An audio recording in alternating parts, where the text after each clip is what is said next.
দর্শক বা এরকম নিকৃষ্ট কাজ যারা করে তাদের এই বাংলায় ঠাঁই দেওয়ার কোনো সুযোগ নাই। আমরা চাই চোখের শাস্তি যাবজ্জীবন না, সর্বনিম্ন শাস্তি হওয়া উচিত ফাঁসি। আমরা একটা প্রতীকী আদালত উত্থাপন করেছি। আমরা এইভাবে বোঝাতে চাই যে বাংলাদেশের প্রশাসন ব্যবস্থা এবং আদালত ব্যবস্থার বিচারিক ব্যবস্থা আর কি সার্বিক যেভাবে আছে, তো এটা থেকে আরো উন্নতি করতে হবে এবং তাদের এইসব যে অপরাধগুলো আছে বা এরকম যে নোংরামি যে অপরাধগুলো আছে সেইগুলো দ্রুততার সাথে এবং কঠোরতম শাস্তি যেন নিশ্চিত করা যায়, যাতে করে বাংলাদেশে আর কেউ এই কাজগুলো করতে গেলে একবারের জায়গায় 10 বার করে ভাবে। আমরা এই জিনিসগুলো নিশ্চিত করার জন্য আমরা এই কর্মসূচিটা আজকে পালন করেছি। শুধু সায়েন্স বা নানভীর বা অন্য কারোর কথা আমরা ডিরেক্টলি উচ্চারণ করে বলতেছি না। আমরা আজকে যে প্রোগ্রামটা রেখেছি এটা সারা বাংলাদেশের যারা দর্শক আছে এই দর্শক শ্রেণীর বিরুদ্ধে একটা কঠোর আন্দোলনের কথা বলে আমরা এই প্রোগ্রামটা করেছি এবং কিভাবে বিচারিক ব্যবস্থা করতে হবে সেটারও আমরা একটা নমুনা দেখানোর চেষ্টা করেছি। আমরা চাই চোখের শাস্তি যাবজ্জীবন না, সর্বনিম্ন শাস্তি হওয়া উচিত এবং সর্বোচ্চ শাস্তি হওয়া উচিত প্রকাশ দণ্ড।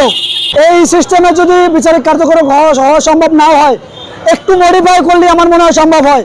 গত পরশু দিনে আইন উপদেষ্টা বলেছে যে আগে ধর্ষণের যে মামলার একটা টাইম ছিল, তামাদি ছিল, সেটা 180 দিন, সেটা কমায় নেওয়া হয়েছে 90 দিন। আর যে তদন্ত ইনভেস্টিগেশনের টাইমটা দেওয়া ছিল 30 দিন, সেটা করা হয়েছে 15 দিন। তো সেক্ষেত্রে আমরা আজকে দেখাইলাম যে 30 দিন এবং 30 দিন এবং 15 দিন, আবার 180 দিন এবং 90 দিন, এই যে 90 দিনের মধ্যে যে একটা মামলা, এটা ইনভেস্টিগেশন সহকারে সবকিছু পরিচালনা করতে লাগে বলে তাদের মতামত ছিল।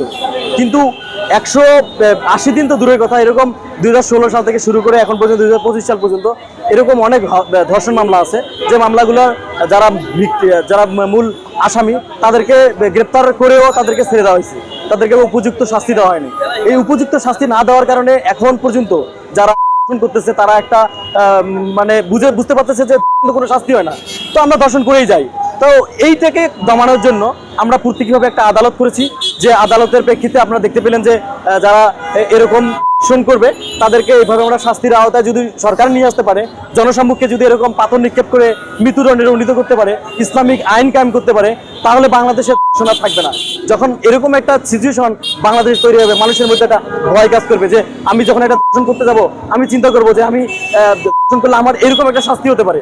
তো এই কারণে দেখা যাবে যে ধর্ষণ হবে না। কিন্তু অনেক পলিটিক্যাল কারণে, ইস্যুর কারণে, যে আগে যেগুলো ধর্ষণে হয়ে গেছে সেগুলোর এখন পর্যন্ত বিচার হয়নি। যে বিচারিক কার্যক্রম দেরি হওয়ার একটাই কারণে, যে এখানে বাংলাদেশের যে আমলাগুলো আছে, যে মেকানিজমটা ভালো করে চালানোর জন্য যে আমলাগুলো আছে, আপনি দেখেন একটা রাষ্ট্র চালাতে গেলে রাষ্ট্র আপনি চালাতে চাচ্ছেন অনেক দ্রুত গতিতে, কিন্তু আপনি চালকের আসনে রেখে বসা রাখছেন একজন এই স্বৈরশাসকের দোসরে, তাহলে রাষ্ট্র কাঠামো কিভাবে চলবে?